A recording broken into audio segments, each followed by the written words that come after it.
Шабуыл жасаспау туралы 1939 жылдың 23 тамызындағы Кеңес одағымен жасалған келісіміне қарамастан, фашистік Германия 1941 жылы 22 маусымда соғыс жарияламастан КСР аумағына аяқ астынан басып кірді.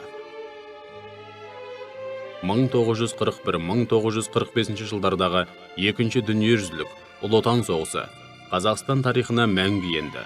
Бұл соғыста әр қазақ отбасынан жүздеген мың адам қолына қару алып, 1.200.000-ға жуық қазақстандық сапқа тұрды.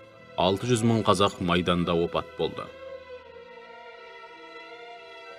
Ұлы Отан соғысындағы ерліктері үшін 497 қазақстандыққа Кеңес одағының батыр атағы берілді. Қазіргі таңда республикамызда 4,5 мыңдай Ұлы Отан соғысының ардагері тұрады. Оның 700-ге жуығы Алматы қаласында тұрады.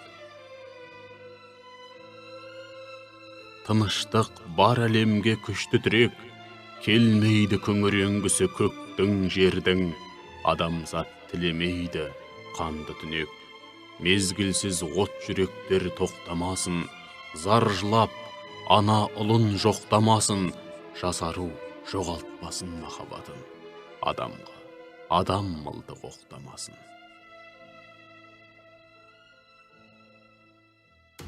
Геологиялық барлау колледжінің КК-91 автобус студенті Саман Фархат.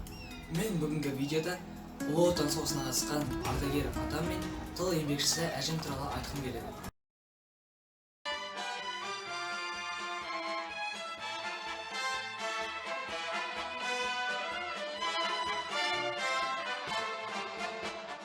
Жеңіс күні алыс арман оттары, күл астында жатты жайлап шоқтары.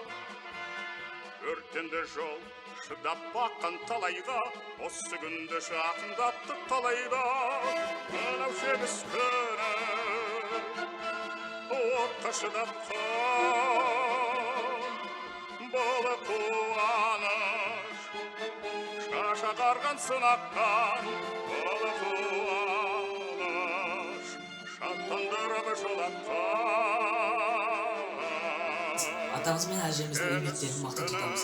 Және ардагерлерді Ұлы Отан соғысының 75 жылдық мерейтойымен құттықтаймыз. Еліміз аман, жұртымыз тыныш болсын. Ер есімі ел есімі.